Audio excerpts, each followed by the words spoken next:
What is going on, guys? Welcome to Greggles TV Daily. We have 2 news stories and a bunch of questions for you to answer, because today will be the first day of questions and answers at the end of the news, just to make these videos a little bit longer, because generally they're fairly short. So I will say before we jump into the news that if you have questions, put them down below in the comments and put like either hey Greggles TV or Greggles TV, or put something so it kind of stands out and I can find it and I'll answer it in the video in the next day. With that said, let's jump into the news. The first story of the day is a deal on the Galaxy S21 Ultra that puts it in the same price range as the Galaxy Z Flip 3 at $999. So if you head over to Samsung.com, and I'll link it down below, you can get it for $999. Now mine says $949 because they're offering me a workplace discount, but ultimately $999, same price as the Galaxy Z Flip 3. You can get 128 gig S21 Ultra 5G. So if you want to take advantage of that, you now are able to, and it'll ship as early as, this week, basically. So take advantage of it. Link down below. Really great phone. Last story of the day before we get into the questions is about the Galaxy Z Fold 3 and Galaxy Z Flip 3 and how much and how popular these phones are, like extremely popular for Samsung, to the point where it's beginning to look like these are going to overtake their regular phones that basically everybody has at this point, at least in Korea. Let's check this out. This information's coming from the Korea Herald. I'll link the article down below, and they go deep into depth on some statistics for the Galaxy folding phones that are being released in August. So they say the 2 models are estimated to have logged a combined 450,000 pre-orders as of Sunday, according to local media reports that cited unnamed industry sources. Advanced orders, which began August 17th, are to end on Monday.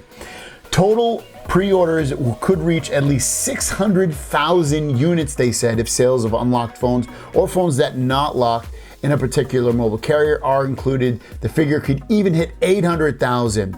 Samsung's previous foldable phone model, the Z Fold 2, bagged a total of 80,000 pre-sales. Now, if you figure that out before we dive deeper into this article, you're talking 450,000 up to 600,000 pre-orders versus 80,000 of just the Z Fold 2. It's remarkable, the big swing in sales this year.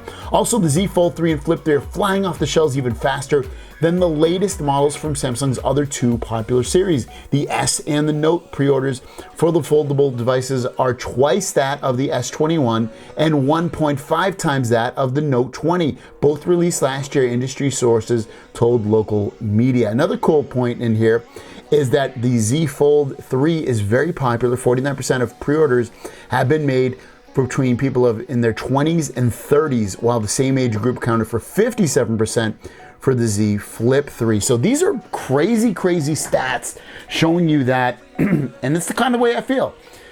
The Z folding line, the Flip and the Fold, are going to be big sellers, and you can tell that just because people want something new. I've said it before, when I go into a Target or a restaurant or some reason I have to whip out my phone, and they're like, dude, that's amazing. Like, that's a really crazy phone. What is that? It really sparks their interest more so than any other device you could probably have. Maybe the Flip, but this is really crazy because it's like, dude, I got a phone. No, I don't. I got a tablet. It's like ridiculous. So it all makes sense that people want something new. They want something that they can put into their pocket, but then at the end of the night, open it up and have a huge tablet-like experience. Well, not huge tablet, but small tablet-like experience to watch videos, to play games, to multitask, to get the most out of what you're doing and really immerse yourself in that whole experience. So I love seeing this. It just gives me hope that we're going to see more and more foldable phones, because we've heard those rumors. There's going to be a Pixel Fold. There's going to be more from Xiaomi. There's going to be more from Huawei. There's going to be more from Motorola and these other companies as well. And I think you will see that. And I think eventually this will probably, I won't be surprised if it becomes the norm, these folding, flipping phones. That sounded like I was swearing, but I wasn't really. Thanks for watching. Don't forget to subscribe. New videos every single day. My question out to you guys is, If you're not getting a fold or a flip, what's holding you back? Let us know in the comments down below. And the show's not over. We're jumping into our second half of the show, and that is the question and answer. So I grabbed 3 questions from people from the comments from yesterday's video. And if you want to leave questions in today's video to be answered in tomorrow's video, just put my name in the beginning or somewhere close to the beginning of your question, or put the word question just so it's easier to find, and I'll try to answer as many as I can for the next day's video. With that said, let's jump into the first question. First one comes from CS. I have the Galaxy S21 Ultra and I want to trade it in for the Z Fold 3, but I just feel it's such a downgrade from my phone. Can you help me with this one? You know what? It's really going to be a matter, everything's an opinion pretty much with me answering this, and everybody's different. What I can say to that is that the reasons that I would say to switch from this phone to, let me open this bad boy up, to this phone is the size. When you play with something like this and then you go back to this feels tiny, and maybe you want something tiny to feel so tiny, but I don't. I want to get, like I said just moments ago, I want to get immersed. I want to feel lost. I want to really enjoy what I'm doing. I want to be able to multitask and feel like I have room on the screen to do things on there rather than it kind of just being cut in half and not being so big. And that's one reason. The speakers are really, really good on this. Like amazing, really, really good speakers. Obviously you get S Pen support on both of the devices, so it's not really a thing. The cameras are probably better on the S21 Ultra, but are they, tens and tens of times better? No, I wouldn't say that. I use this, this is my usual phone camera that I usually use when I'm out and about. And do I wish I had a Pixel, for instance, for the photos all the time? I will admit yes, but ultimately the camera photos aren't that bad, the videos aren't that bad. So if you're into multimedia, which you probably are if you're using social media and you're using movies and you're watching movies and you're watching videos and you're watching YouTube and you're playing games and you're doing things like that, this is the perfect experience for that. It's so much fun. And so I would say try it once. You don't like it, return it and keep your S21 Ultra. So give it a try. Next up, we've got Dina81. Not so much a question, but I'll turn it into a question. I'm so torn.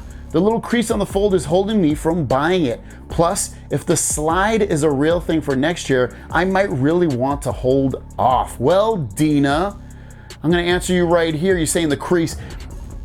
I've said it before, and you can ask anybody that has this phone. You don't even fret. You can see it, but you get so used to it. And it's not that big a deal. It really isn't. It's just like, when the iPhone has a notch, you get used to it. It gets lost in the experience.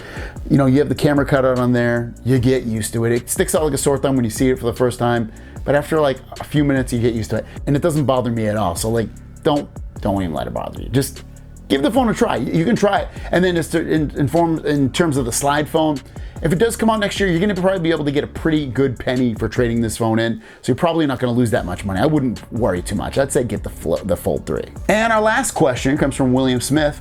What's the difference between carrier phones and unlocked phones? Well, I will tell you that I always buy the unlocked phone. The reason being is you don't get one of the main reasons. You don't get carrier bloatware on your phone. So I don't have, like, in America, you get, you have T-Mobile, Sprint, Verizon, AT&T, and when you get a phone directly from them, the carrier edition, you get those pre-installed apps that sometimes you can't get rid of. When you start your phone, sometimes you see a Verizon logo or an AT&T logo.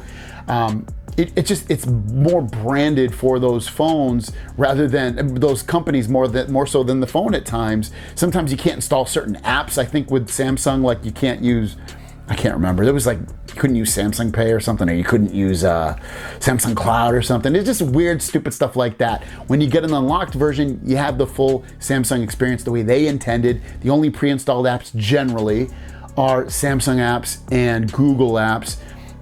Usually, they might throw something else in there, but you can usually uninstall it. And then beyond that, sometimes with the carrier phones, you're able to, I think they've cleaned this up a little bit since 5G has launched, but sometimes in the past, you couldn't use like voice over LTE with an unlocked phone, or you couldn't use certain things like that.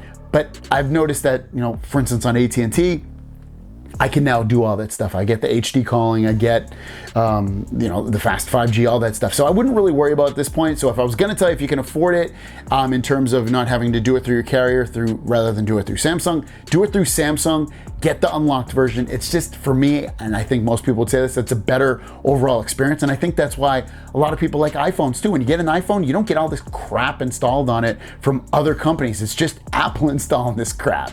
So that's the way it is. Thanks for watching. Hope you liked this video. Let me know if you love these questions and answers. I know you guys said yesterday you wanted it. Hopefully this kind of, you love it. I don't know, I'll keep doing this if you like it. And if you do like it, leave questions down below and we'll see you guys down the road.